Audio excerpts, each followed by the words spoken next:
ជំរាបសួរពុកម៉ែបងប្អូនទាំងអស់គ្នាថ្ងៃនេះខ្ញុំមានរឿងមួយចែកម្លែកទៀតហើយគឺពាក់ព័ន្ធជាមួយនឹងសេចក្តីថ្លែងការណ៍ដែលចេញពីខាងក្រសួងការបរទេសនិងសហប្រតិបត្តិការអន្តរជាតិនៃព្រះរាជាណាចក្រកម្ពុជា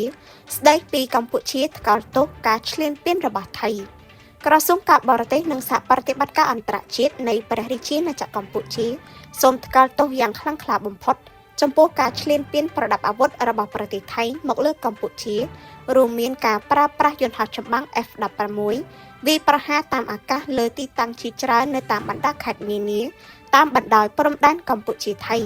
សកម្មភាពបែបនេះគឺជាការរំលោភលើអធិបតេយ្យនិងបូរណភាពទឹកដីរបស់កម្ពុជាបំពានធម្មនុញ្ញអង្គការសហប្រជាជាតិនិងមិនគោរពទាំងធម្មនុញ្ញអាស៊ាននិងស្មារតីនៃសហគមន៍អាស៊ានការប្រើប្រាស់យន្តហោះចម្បាំង F-16 ក្នុងទឹកដីកម្ពុជាគឺជាការប្រើប្រាស់កម្លាំងមិនសមមាត្រនិងមិនត្រឹមត្រូវយ៉ាងពិតប្រាកដការវាយប្រហារតាមអាកាសដែលធ្វើឡើងដោយយោធាថៃរួមទាំងប្រតិបត្តិការដែលត្រូវបានរាយការណ៍ថាចូលជ្រៅប្រមាណ80ទៅ90គីឡូម៉ែត្រទៅក្នុងទឹកដីកម្ពុជាបានបណ្ដាលឲ្យបាត់បង់ជីវិតជនស៊ីវិលជាច្រើននិងមានប្រជាជនជាង400,000នាក់ត្រូវភៀសខ្លួនព្រមទាំងបង្កការបំផ្លិចបំផ្លាញយ៉ាងធ្ងន់ធ្ងរការវាយប្រហារទាំងនេះបានធ្វើឲ្យខូចខាតនិងបំផ្លិចបំផ្លាញតំបន់បេតិកភណ្ឌពិភពលោករបស់អង្គការ UNESCO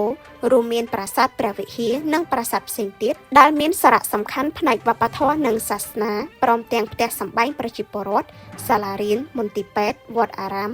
សន្តាគារកាស៊ីណូការិយាល័យរដ្ឋបាលស្ពានជ័យជំនះនិងហេដ្ឋារចនាសម្ព័ន្ធស៊ីវិលសំខាន់ដទៃទៀត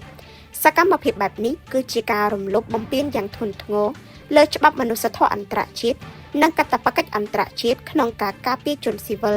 និងទ្រព្យសម្បត្តិវប្បធម៌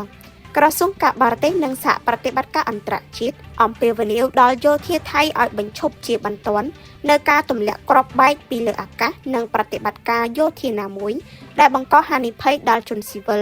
និងជំរុញឲ្យកងទ័ពថៃគោរពច្បាប់អន្តរជាតិនិងផ្ដល់អាទិភាពលើការការពារជនស៊ីវិលនិងគោលដៅស៊ីវិលរាជរដ្ឋាភិបាលកម្ពុជាបញ្ជាក់សារជាថ្មីនៅការបដិញ្ញាចិត្តយ៉ាងខ្ជាប់ខ្ជួននិងឥតងាករេក្នុងការអនុវត្តបទឈប់បាញ់ថ្ងៃទី28ខែកក្កដាឆ្នាំ2025និងសេចក្តីថ្លែងការណ៍រួមទីក្រុងកូឡាឡាំពួរចុះថ្ងៃទី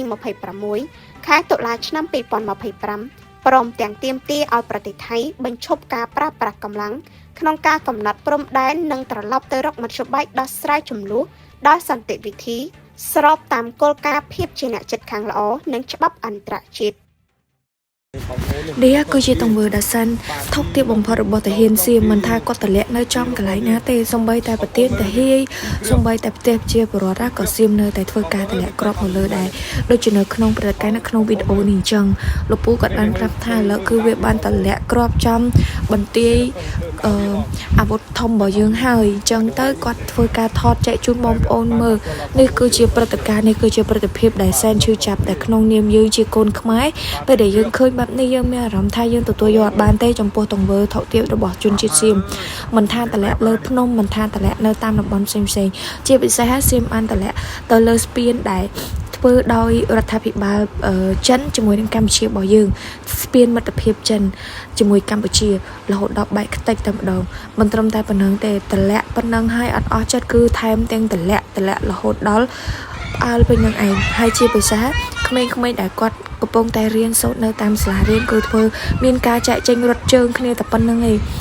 ហើយក្មេងៗគឺទទួលបានការភ័យខ្លាចមែនទែននេះខ្ញុំសូមឲ្យអន្តរជាតិជួយមើលនៅទង្វើថោកទាបរបស់ប្រទេសសៀម